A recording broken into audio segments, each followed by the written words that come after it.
All right. Good evening and welcome to our May 5th regular meeting of Council. First order of business this evening is adoption of the minutes of the Parcel Tax Roll Review Panel held April 23rd. I have a mover and a seconder. Moved by Councillor Powell, seconded by Councillor Greer. Any errors or omissions? Seeing none, all in favor? Opposed? That's carried. Thank you. Moving along, we now need a recommendation that the minutes of the council meeting held April 23rd be adopted. Moved by Councillor Paul Davidson, seconded by Councillor Neufeld. Again, any errors or omissions? All right, seeing none, all in favor? Opposed? That's carried. Thank you. I now need a recommendation that the May 5th, 2014 council meeting agenda be approved. Moved by Councillor Murison, seconded by Councillor Paul Davidson. Any additions, changes? Seeing none, all in favor? Opposed? Carried. Thank you. We do not have any delegations this evening. However, we do have 3 presentations. They all relate to our hard-working Parksville Volunteer Fire Department members. Chief, I'm going to turn this over to you and take it from here, please. Thank you, Your Worship. If I may, I'd like to come up to the front and we'll do the presentations. And I'd ask Deputy Chief Norris and yourself to come in and assist me with them.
Fantastic achievements, and let's hope there's no fire in the next little while. We'll have half-blind fire department members trying to head there.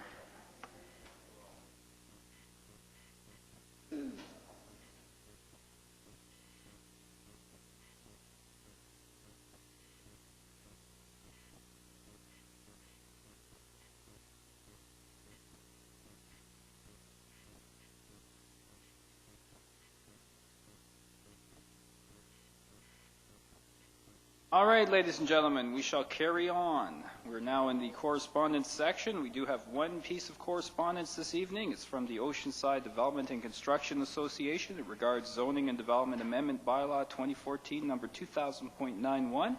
Council, you have a recommendation there, and it's for your consideration. Moved by Councillor Murison, seconded by Councillor Greer, and that's to receive the correspondence and to direct, or rather refer it to staff for review and provision of options and recommendations for Council's future consideration. Any discussion? Seeing none, all in favor? Opposed? And that's carried. Thank you. That was easy. Moving along quite rapidly, ladies and gentlemen, now into the reports section. We do have a report from our Director of Operations, Mr. Metcalf. Could you give us the background with respect to the request from the Orange Bridge merchants for improvements and beautification? Thank you, Your Worship. On April 7th, Council received a presentation from Mr. Robert Held, representing the merchants in the area of the Englishman River Bridge. During the presentation, improvements to the area were requested, which include a Welcome to Parksville sign on the west side of the bridge, the supply of surplus planters that the merchants would plant and maintain, installation of banners that would be designed and supplied by the merchants for installation by the city, rumble strips on the road to slow the traffic, along with a dedicated bike lane on the south side of 19A and lights on the bridge. Council requested staff to prepare a report with minimal cost options and recommendation. This report is in accordance with that request, and the recommendations are as per the agenda. All right, thank you. So we do have a motion before you, Council. Moved by Councillor Greer, seconded by Councillor Powell Davidson, and discussion, please. Go ahead, Councillor Powell Davidson. Thank you, Your Worship. I have a question through you to staff. On page 3 of our report, it refers to the banners of a cost of approximately $20 to $30 per banner for installation.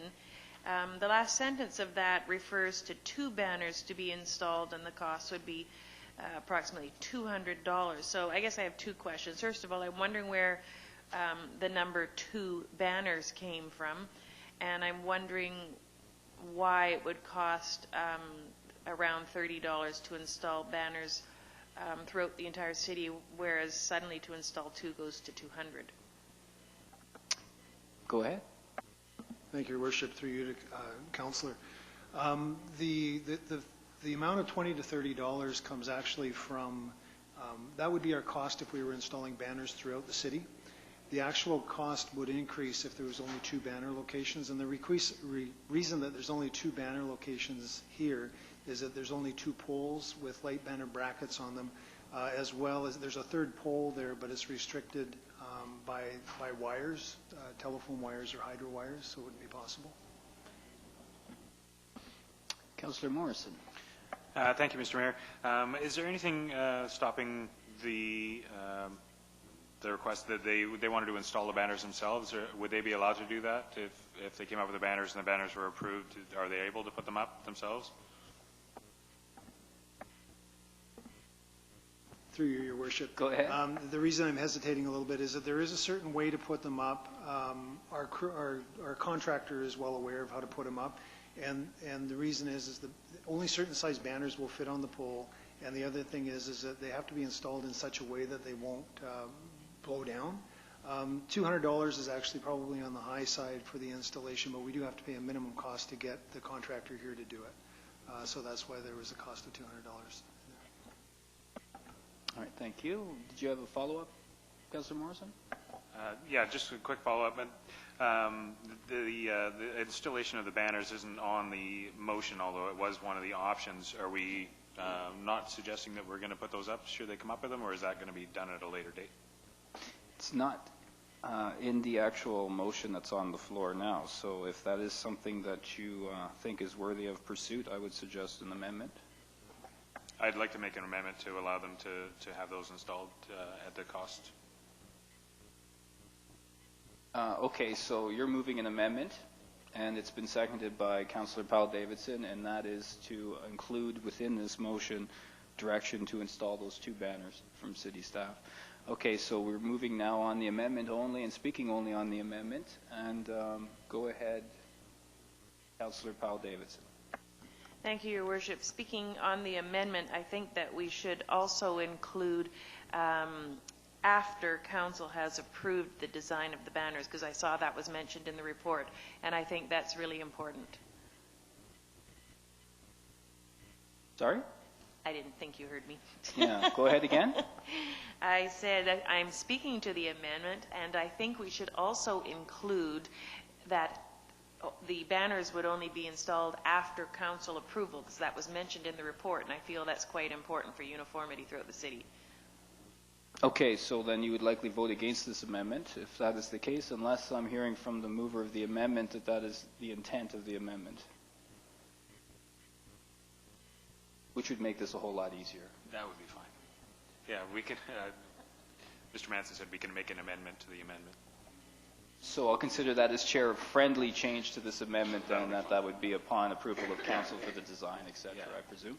Okay, so in which case that is now incorporated into that amendment should it pass. All right, Councillor Powell.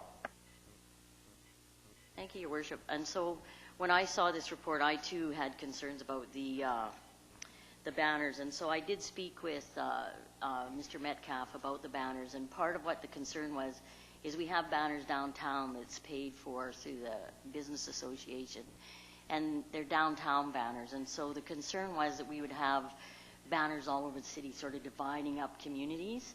And so I have spoken with Robert Held, and he because he knew this report was coming out, and I said, well, probably the suggestion would be to work with city staff to develop some, because he's an artist, and so they could develop something that's appropriate for the city, that the city council could accept, and something that's specific to their little corner. And so I think that's a really good amendment to the amendment, and I'll be supporting it.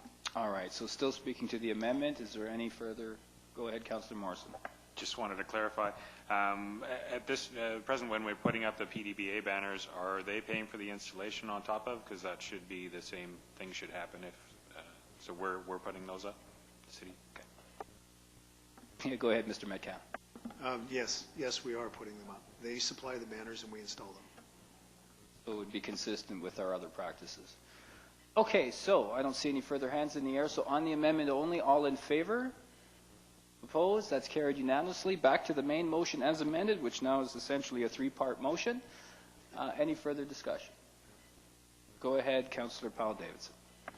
Thank you, Your Worship. I just wanted to say that I know there was some concern from council that, you know, we're setting a precedence here and other neighborhoods will be coming forward looking to get their neighborhoods beautified and looking for some kind of city assistance in doing that. And to which I want to respond is good.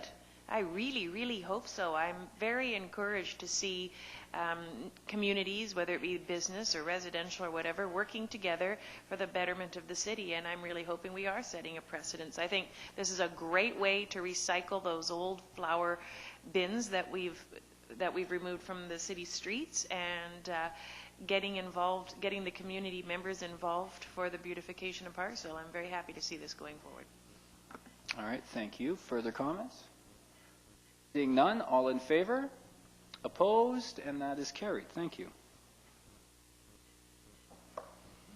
Moving along to our next report, and this is from Mr. Russell, our Director of Community Planning, and it's in respect to marijuana for medical purposes regulation. I see you're just in the process of setting up the laptop, so I'll give you a few moments, and the floor is yours when you're ready.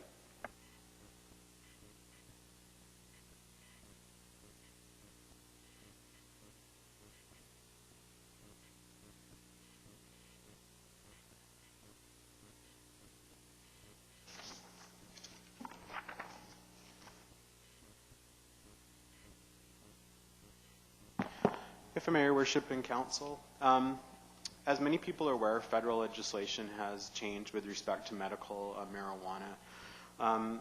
As a result, for medical growing purposes, it is no longer considered part of the criminal code. And the federal government originally initiated a system whereby individuals could, for their own medical use, undertake their own growing. They also had a program whereby individuals could designate someone to grow on their behalf. The results of this system were fairly, basically had mixed results, and recently the federal government has proposed to more formalize the growing of medical marijuana through Health Canada's regulations. As part of that, the way to kind of view this is sort of more like a pharmaceutical company. Someone like Pfizer or Bayer, where there's a full federal program in place with respect to security and the licensing of production. But as a result of federal court to Supreme Court challenges, the actual regulations on a municipal level have been impacted by these changes in federal Health Canada regulations. Constitutionally, they have certain spheres of authority that local governments have some limits in regulating. In addition, the Agricultural Land Commission has indicated that those properties that are within the Agricultural Land Reserve, that the growing aspect of medical marijuana production would be considered a farm use under their regulations. In Parksville's existing zoning, so I'm just going to bring up some maps just so council has maybe a better idea where that is in the city. So under our current zoning, the land in green and the blue here have agriculture as a permitted use. Under the current wording in both the city's zoning bylaw as well as the regional district bylaw that we inherited, agriculture could include the growing of medical marijuana.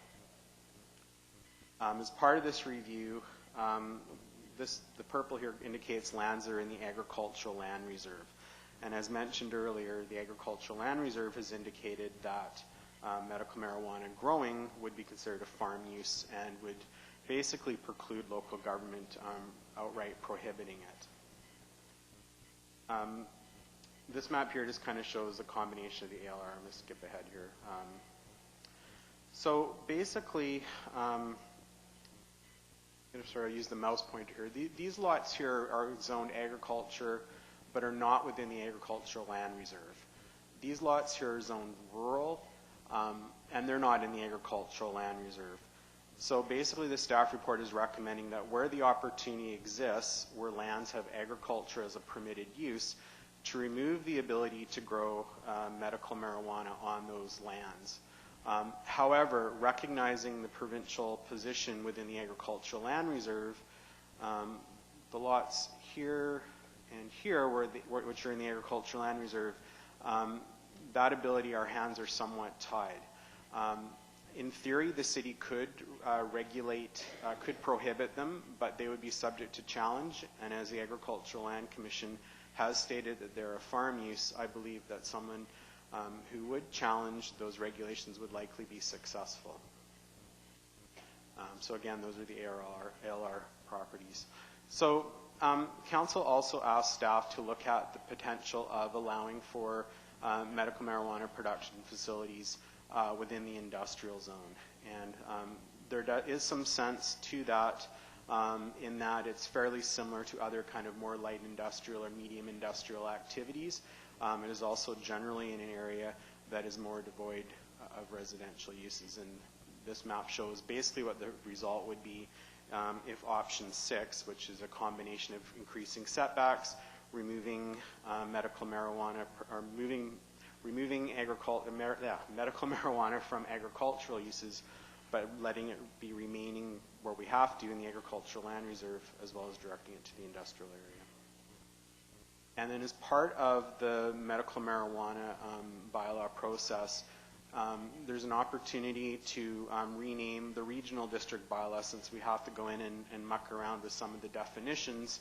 there's an opportunity to rename that bylaw and pare out obsolete sections. So as part of a housekeeping proposal to the amendment to that bylaw would be changed.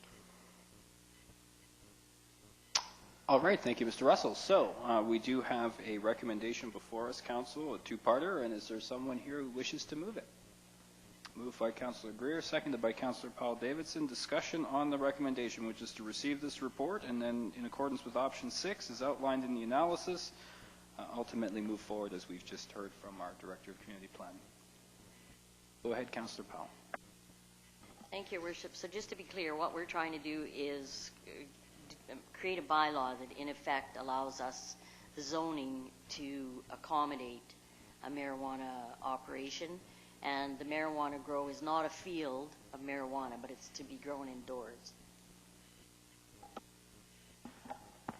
If I may, Your Worship, I'm going to rephrase that, your comment slightly.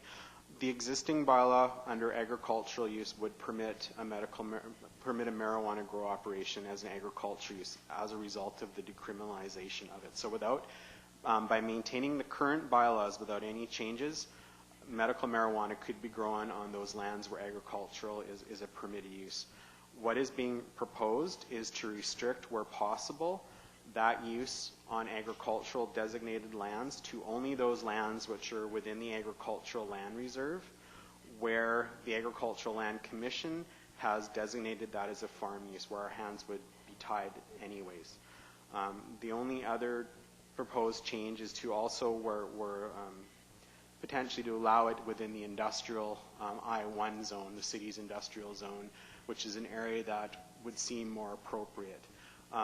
If the city was to seek an outright prohibition, it is likely that someone would be in a position to challenge the municipality, and then it would really be up to a court to decide whether or not that use would be permitted. And in light of any guidance on where a local government believes those uses are more appropriate, where something is under the sphere of federal jurisdiction, we would likely have to live with the result of any court decision in that matter. Follow up by Councillor Powell. And the last question I asked you was, it's going to be required indoors. They're going to grow it indoors, not outdoors. If I may, Your Worship, that is a requirement of the federal regulations, and the only way that it's permissible within the zoning bylaw is if it's conducted in accordance with the federal regulations. I must also add that it must be a secure facility as well, and that anyone who wishes to obtain a license from the federal government has to go through criminal background checks. And I'm sure with any kind of pharmaceutical business, the security of the product and inventory control are going to be of utmost paramount to the licensing authority. All right, so I believe Councillor Paul Davidson was first. Go ahead. Thank you, Your Worship. I'm looking for clarification, and then I have a question. So for clarification, am I correct, Your Worship, in understanding that at present, with all the agricultural designated land that we do have, which isn't that much, but with all that we do have, if we do nothing, we run the risk of having a licensed grow operation put on one of those parcels of property, including, for example, the agricultural land around the middle school. Is that accurate? So as I understand it, Councillor Paul Davidson, anyone that has an ALR designation, land that is agriculturally designated in that fashion, can certainly undertake, within accordance of the federal regulations, a grow of medical marijuana. We have within the city some properties, predominantly as a result of bringing them in from the regional district, I would presume, where we actually state that an agricultural use is permitted, but aren't necessarily on ALR land. This motion would restrict those properties because we'd be changing that agricultural use permit, and it would also, and this is the important part in my mind actually, would enable folks who are looking to undertake a facility like this to look at our industrial park and industrial lands in order to do that, which is likely going to be a better area for this type of a function as opposed to the potential of having something pop up right next to, say, a residential lot. So in essence, what we're doing here is being proactive and putting our own controls in place in anticipation of some possible request for a grow operation. Is that accurate? That would be my read. Yes, And, ma'am. and the industrial zone, we're making the changes to this bylaw to try to encourage that potential operation to occur in the industrial zone as opposed throughout our residential. Okay, thank you. That is correct. Councillor Morrison. Thank you, Mr. Mayor. One question I had within the report, it mentioned the taxation in the industrial park. It would affect, at present how it's worded, that if a medical marijuana facility went in, it would actually reduce the amount of taxes we would receive outside of the research and development portion. If I may, Your Worship, through to Councillor Morrison, it's a little bit of an unknown. The actual tax rate for agricultural uses within the city are actually slightly higher than industrial. Historically, though, the assessment authority has tended to value agricultural uses fairly low when conducting their assessment. Given the high value or potential high value of the crop, it's unknown at this point how the assessment authority would assess those values. That is part of the reason why we've attempted to put in a research component floor area within the industrial zone to ensure that there's some component that potentially has a higher tax base. The reality is, though, that we do have a number of underutilized properties within the industrial park, and the tax rate on a vacant piece of industrial land probably isn't great either. So. Follow-up? We're good? Okay. I have a follow-up then, Mr. Russell, because I guess, and I appreciate the attempt here in terms of ensuring that we get taxation from those properties, and I understand that with essentially agricultural growing, in all likelihood, the assessment authority would assess those properties in the lowest tax bracket. I know that, having talked with my colleagues in the NIMO, of course, they have a production facility that's now up and running there, that they had the individuals sign an agreement with the city, and I can't give you the specifics to that agreement, but essentially saying that they will pay the equivalent of what would be an appropriate tax rate for that land had they not been undertaken that use. So I suppose that's an option as well, if someone were to come forward at some point and want to locate somewhere in our city. For me, I would prefer that approach simply because I don't want to dissuade someone that in a correct area of, say, our industrial park, if they want to put together a production facility and grow it, then, you know, even though I recognize we might not get the tax revenues that we would, say, that property were developed as a traditional industrial use, if we put a provision in place that limits their ability to even consider us as an option, we would also, of course, lose any economic benefits from any employment. And I don't want to speak for the facility down in Nanaimo, but I'm hearing, and I qualify that, I'm hearing that actually they are running out of people to work in the place. They need more folks. It's been going quite well. So is there a way to move forward with this, Mr. Russell, that does not have that R&D component in there? Or if indeed that isn't the case, then ultimately what would occur should I, say, come to the city at some point in the future and say, you know, I want to build a production facility, but I'm not looking at a research and development component?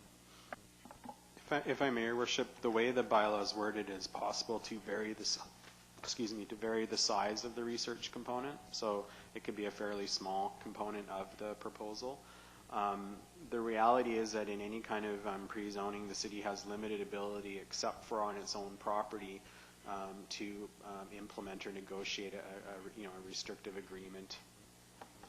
All right, thank you. From my research, most of these facilities will, because they have to provide some level of quality control, so they do have usually some sort of a component within the facility that does testing and things of that nature, so it may not be that big of an issue. But certainly I know, again, in Nanaimo, they were successful in actually securing an agreement over and above the assessment authority in terms of their concerns about loss of tax revenue. So, okay, any further comments, questions before we call it? The only thing I will add, ladies and gentlemen, I've researched this a lot. I've been looking at what's happening south of the border. I made a prediction some time ago. I'm going to stick by that prediction. Within 5 years, marijuana will be fully legal within this country, both for medicinal and recreational purposes. We can look back one day and see if I was right. And those that are in on the ground floor will likely gain significantly when that occurs, and they have those types of facilities within their communities, at least from an industrial perspective. So, all those in favor? Oh, wait a second. Are you looking to comment? Councillor Neufeld, go ahead. I'll give you a shot here. Thank you very much, Your Worship. Basically, what we're talking about here now is we're voting on option 6, which is a combination of options 2, 3, and 4, I presume. That's correct. Okay. There was so much going on, I was not sure where we were, but that's how I will vote in support of it. Thank you. All right, very good. All those in favor? Opposed? And that is carried unanimously. Thank you.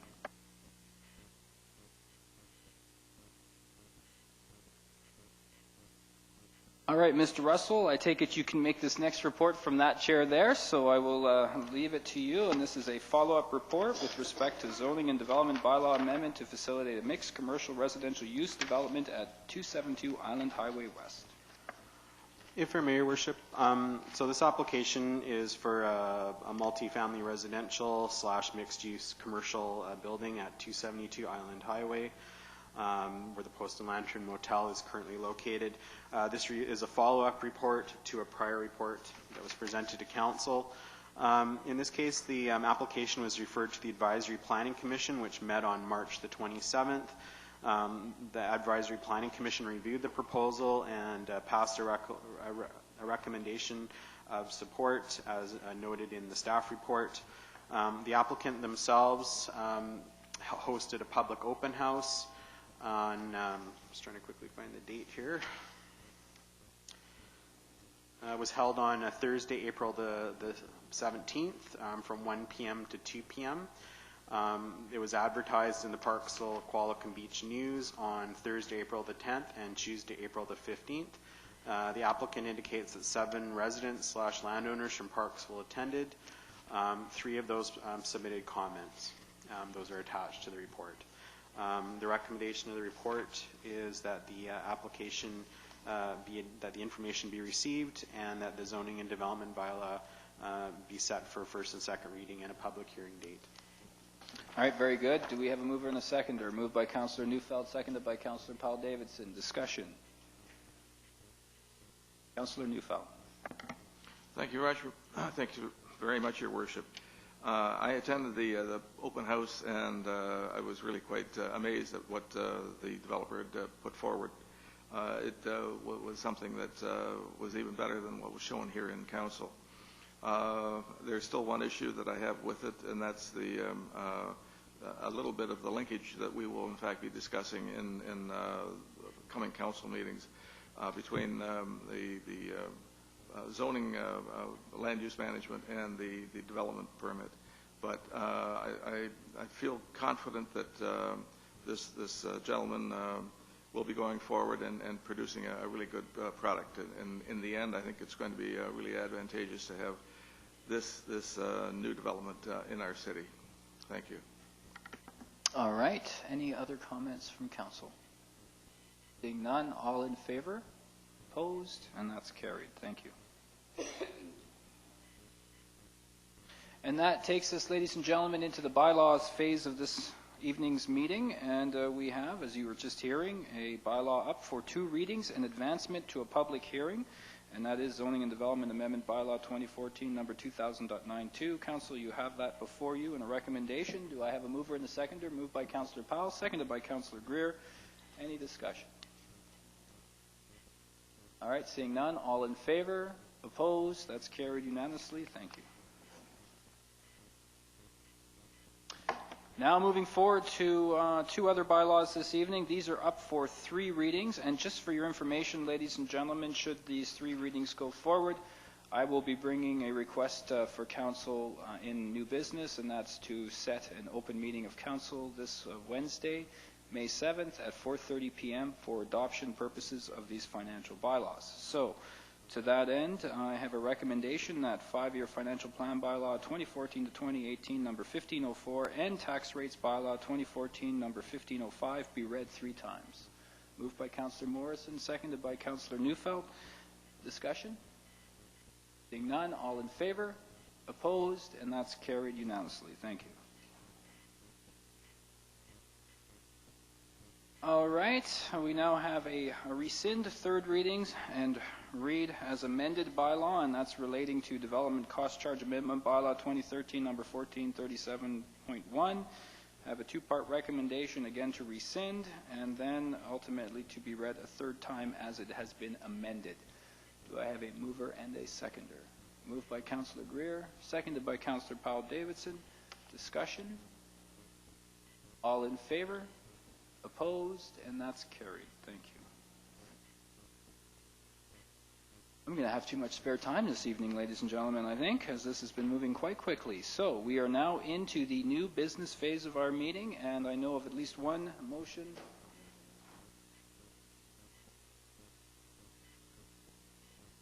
I have one motion at least from a member of council, and then as you just heard me earlier, I do have a motion that I would ask or request a member of council to bring forward, that an open meeting of council be held in the forum of the Civic and Technology Centre, 100 Jensen Avenue East, Parksville, BC, on Wednesday, May 7, 2014 at 4:30 p.m., and that would be to adopt those budget tax rate bylaws. So we have a mover by Councillor Powell-Davidson, seconded by Councillor Powell. I don't think we're going to need discussion on this. All in favor? Opposed? That's carried unanimously. Thank you. Councillor Greer, I believe you had a motion you wanted to bring forward under new business. I'll let you go first if that is the case. Thank you, Your Worship. I'll make a motion and then I'll discuss it later. The motion is that staff be directed to review procedures and regulations regarding height restrictions for fences constructed on or near retaining walls and provide options and a recommendation for Council's consideration. All right, so we have a motion from Councillor Greer, seconded by Councillor Neufeld. It's now on the floor. Did you wish to speak to that, Councillor Greer? Thank you, Your Worship. I was asked to take a look at the situation up on Humphreys with the new development, Humphreys and Wrens Road, and they asked me, some of these people were not very happy with what was happening, and I had not seen the fence, so I was invited up to take a look at it. So I went and took a look at it, and I wasn't extremely excited about it either. The situation is where the developer has put in a retainer wall of about 4 feet, and then, you want to speak? Go ahead, Councillor Greer. Keep going. And then he wanted to put a 6-foot fence on top of that, and I think it's actually a 5-foot 6-inch fence. So it looks fine from the developer's side, but then if you take a look from the people who live on Humphreys, you go through their house and out into their backyard, and you see a 10-foot wall. And I would not want to live there under those conditions, and my recommendation is that, and I know it's too late, I explained to these people that it was too late, I believe, in their particular case, but after seeing it, I thought we should revise the bylaw so that it doesn't happen again. So what I would like to see happen is that the 6-foot fence be on the lower side of the property rather than the higher side.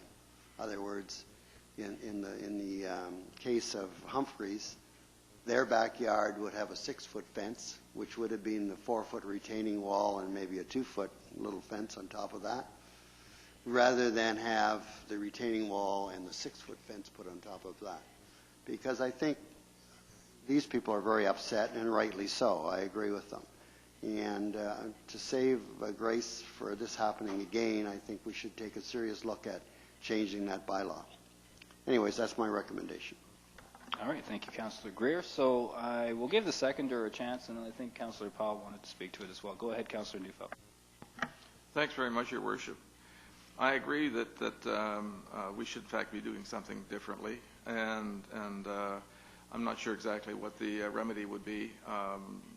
Councillor Greer has just one thing as far as the lowering of the fence. I think that some of my concern is possibly we have allowed the developer to, in fact, backfill and to raise the level of the land significantly. That impacts his ability to put in a different type of structure than he might normally have done with the original land grading.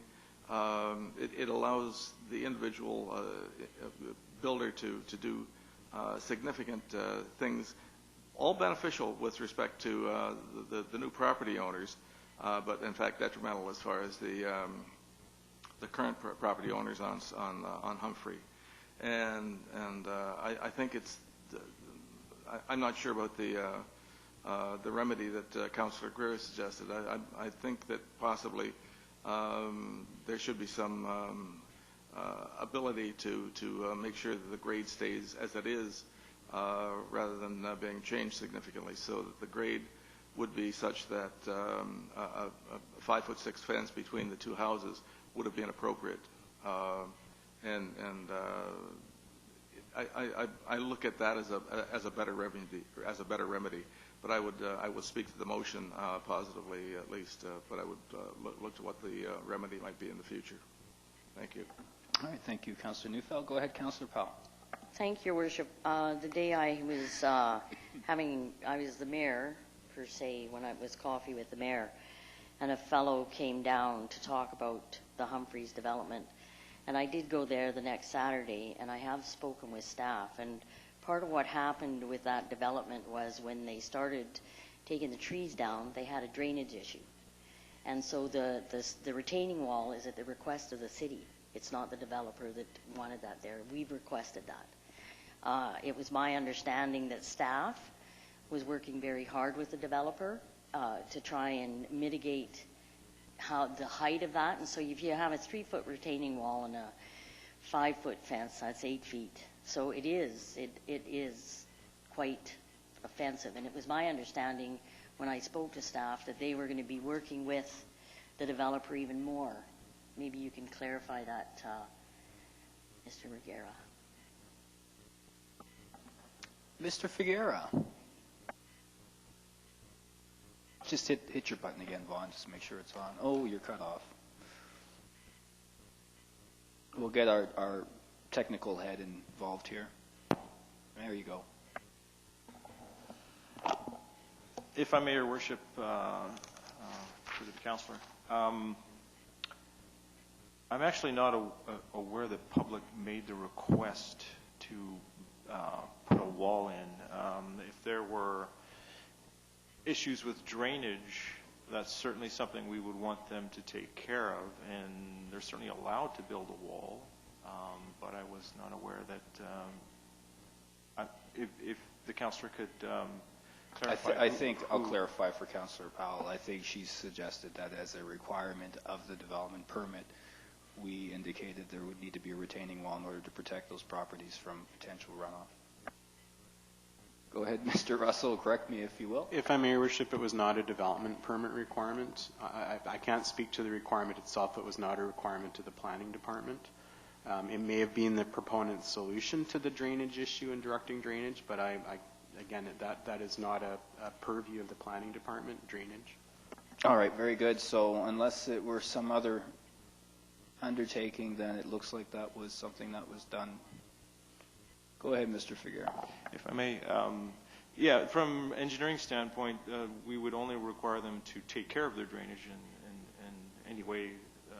That is one way to do it, but there also is, as part of the design, we did have them put in drainage basins at the back there, so they were able to drain if they just intercepted the drainage and directed them towards the individual lot drains. From there, it would be tied into the new sewer. So as far as drainage is concerned, that would have done it. They decided to do a wall, so it's prerogative. All right, very good. Going back to the motion at hand, however, it's to look at the situation with fences on retaining walls and how to better deal with those in the future. So, Councillor Gray, do you want to speak to your motion again? Yeah, I'll just say one other thing. The reason for the backfill was the drainage, and they wanted to backfill it, and they do have a drain along the bottom of the retaining wall, but they also wanted the water to drain to the front of the property to go into the main area. And I don't think that retaining wall is really what excites these people so much as it is a fence on top of the retaining wall. So this is where the problem is. Had he left just a retaining wall or maybe a 2-foot fence on top of it, I don't think, I mean, they might have been a little upset, I'm sure, but I think they might have accepted that. But the real issue is the fact that they put the wall in and then they put a huge big fence on top of it. And now, from their backyard and from their perspective, it looks like they're in a prison. And I'm sure if we were to do this again in another development, we'd have equally irate people. So I think it's something that we should look at and try to make a change. Okay, does anyone else have anything else to add to the motion that's on the floor, which essentially is directing staff to review this situation with respect to the fence and the retaining wall? Seeing no other comments, I'll call it. All in favor? Opposed? And that's carried unanimously. Thank you. Does any other member of council have any further new business? All right, we'll start on the left here. Go ahead, Councillor Morrison. Thank you, Mr. Mayor. Beginning of last week, I had the opportunity to go down to the BIA BC, the Business Improvement Area of BC conference in Victoria.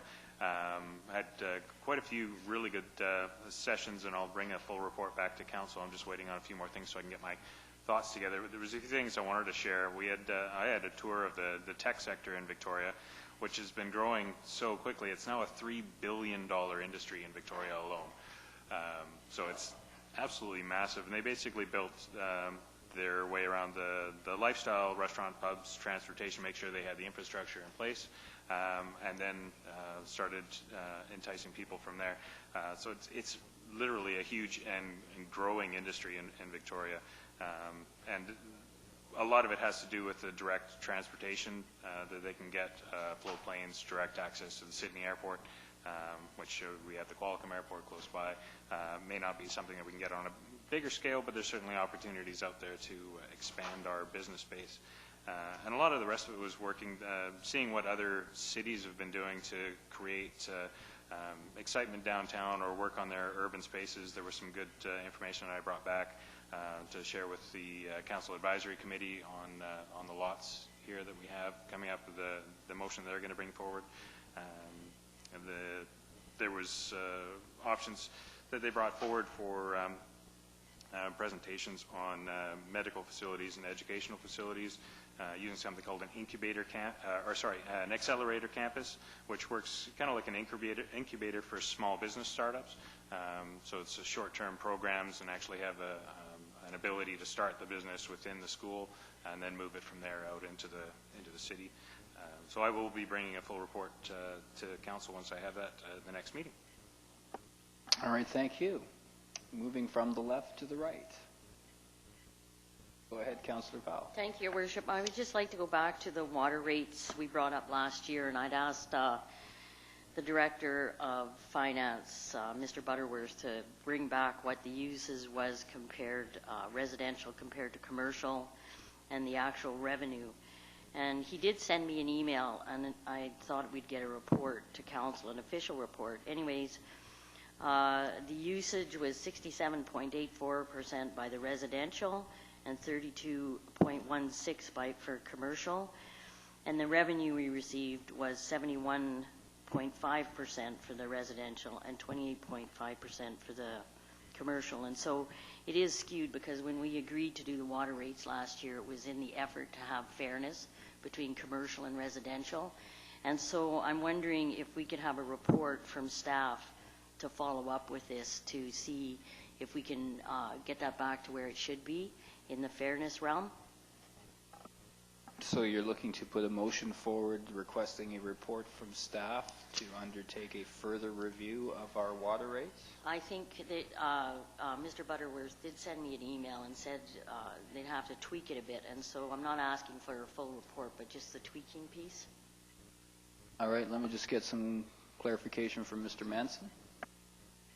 If I may, Your Worship, it would basically be a recommendation from council that staff be directed to review and provide options for council's consideration towards bringing the water utility revenues from residential and commercial more in line with actual usage. Okay, so I'm hearing a yes from Councillor Powell, so that is the motion then, if there is a seconder. Seconded by Councillor Neufeld. So on the motion, any discussion? Being none, all in favor? Opposed? And that's carried. Thank you very much. All right, moving to my right then. Councillor Powell-Davidson, you'd had your hand up. Thank you, Your Worship. It is Youth Week, May 1st to May 7th. And Council might recall that I brought forward a motion asking the City of Parksville to sponsor a barbecue, which actually occurred last Thursday at BYLAWS High School. This was a big event, actually. It was completely, many young people were in attendance. This event was also co-sponsored by SOS and the Regional District Nanaimo. The hamburgers and the bottled water were huge hits. Everybody was having a good time playing with hamster balls, and DJs were there, and Your Worship and I and later Councillor Neufeld attended. So I just want to let the Council know that that was very much appreciated by the students as well as the volunteers who attended the event. And tomorrow is another event that will be occurring in conjunction with Youth Week. Parksville will unveil its first pop-up library, and I'm really hoping that Council will plan to attend, and members of our audience and the general public is invited. Of course, our media will hopefully be there. This is 3:30 tomorrow afternoon in Parksville's Community Park. The first pop-up library will go up beside the outdoor gym. So this enables people who are exercising, grab a book, people who are watching kids in the gym or in the playground area, or people that are walking along the boardwalk. The idea is if you want a book to read, you can take a book. If you've got a book to contribute, you can put one in. So the Vancouver Island Regional Library very much on board with stocking this. City of Parksville has partnered up with the art department, the woodworking department for BYLAWS, and tomorrow we unveil our first pop-up library. Very good. All right. Any further items of new business? Go ahead, Councillor Neufeld. Thanks very much, Your Worship. There was just one thing that I wanted to bring up, and that has to do with trees. And I was a sponsor of the upgrading of our tree bylaw, which has been done, and yet I continue to have many complaints coming forward as far as developers cutting trees, neighbors cutting trees, trees that actually being allowed to succumb to disease or whatever without any regular maintenance. And I was just wondering, do we have any wherewithal as far as the city is concerned to ensure that trees are in fact looked after, and they in fact are a carbon sink for greenhouse gases, are a beautification as far as the city is concerned, and yet we allow the destruction of trees and forests that I'm really quite concerned about. And I recognize that we don't have the ability to control everything that we do, that developers do, but one of the things that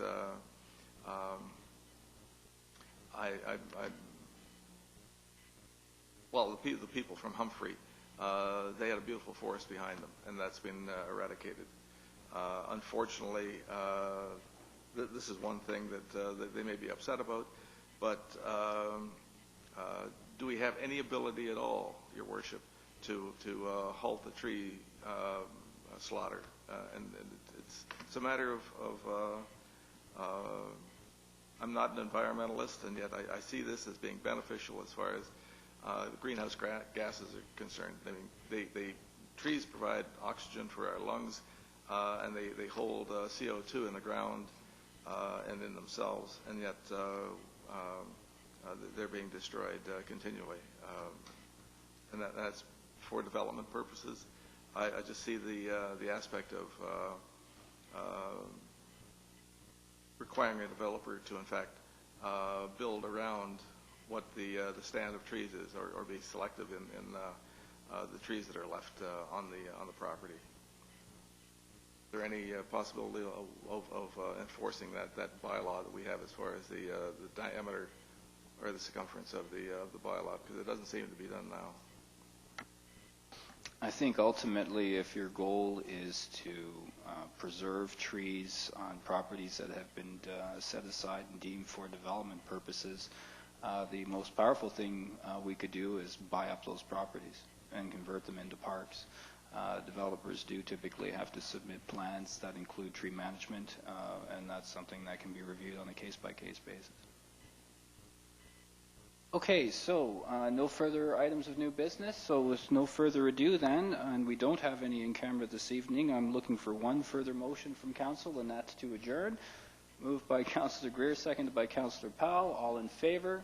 Opposed? And that's carried. Thank you, ladies and gentlemen, for attending this evening, and we will see you next time.